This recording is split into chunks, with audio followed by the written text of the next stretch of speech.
Welcome to Reread. Today we're talking about book, 7 of the Jedi Knight series. This is called Shards of Alderaan. It's a new story, it's a new story arc, new villains, new everything, but of course the temple needs to be rebuilt, I should say, because takes place shortly after the invasion by the Shadow Academy. Zek decides that he wants to just kind of move off on his own. Peckham gives him the lightning rod, which means that I guess Anakin's total adventure from Junior Jedi Knights happens in between the original series, between the the fourth and fifth book. It had to have happened then. There's no other time. In fact, Anakin does come back later on in one of these books and say that, yeah, it's not my time to return back to the Jedi, my Jedi camp or whatever, his turn, his class yet, but he had an idea on how to fix the temple or how to fix something. So Anakin makes an appearance. It's either this one or the next one. I can't remember.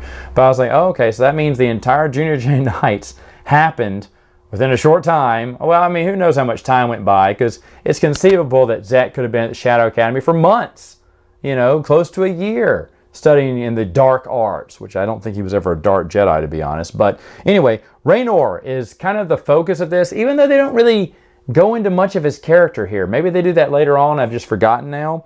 But he's missing. His dad is missing. Boba Fett is also looking for him. Or is it Fett?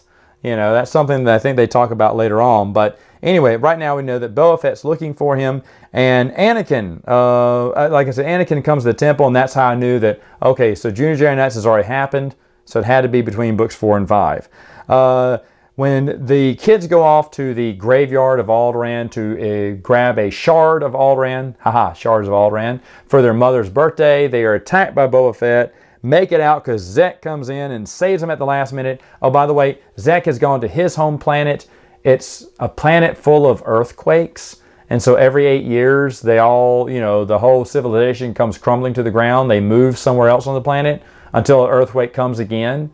It's like, yeah, and then Zek even says, why do you keep doing this? Because someone dies during the earthquake, and they said, why do you keep doing that? He went, well, life goes on, and even though everything's been crumbling down around us, we'll rebuild and have a new life, and they have a positive outlook, I guess, on life, because this is the planet they inhabited years ago, and by gum, they're going to stay here forever. And I thought it was a metaphor. I thought it was teaching Zek to say, hey, your whole life crumbled around you.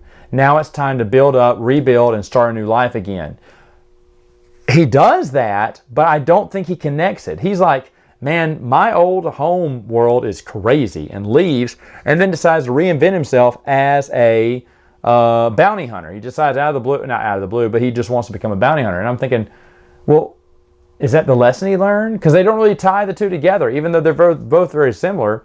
But he thinks his home planet is not where he should be. He should be somewhere else. Maybe I'll be a bounty hunter. Yeah, from Jedi to bounty hunter. There's a big difference there. You're reinventing yourself. Your whole life came crumbling down around you. But the significance is not pointed out in the book. I don't understand that. Of course, Zek is going to come in and kind of save the kids at the end, because he's going to chase off Boba Fett, who we think is Boba Fett right now. And then they get home. They get to the... Han Solo comes on the Millennium Falcon. They get to Yavin 4 back in time for Leia's birthday, where Anakin gives her a 3D model of the temples on Yavin 4, and the kids give her something, a rock, but it's from the heart, the middle, the core of Alderaan. And that's something special to her. And mothers are always sentimental. It's a good gift. I'll just say that. And so overall, like I said, fine story. The story kind of marches on and continues. It doesn't take too much of a break, because it does match the two up.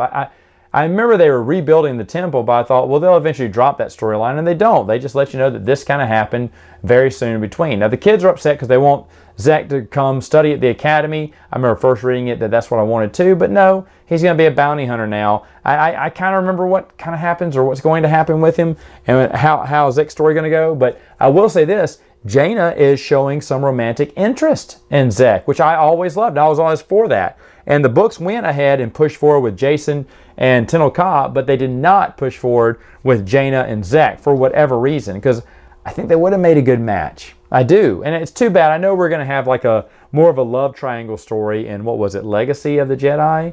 I can't remember which one it was. Fate of the Jedi, whatever. But they decided to dump it. But I wish they would have, because let the fans decide. Because I think a lot of fans overwhelmingly would have supported Zek, because there were a lot of big fans from Young Jedi Knights coming out that were reading New Jedi Order, and they wanted those two together, just like Jason and Tenel Ka were hooking up. Why not Jaina and Zek? Of course, it was never meant to be, but the books kind of talk about how Jaina's kind of bummed that Zek's not coming back to the Academy. Anyway, overall, it's fine. Great stuff. Still enjoying it. Can't wait to talk about the next book next time.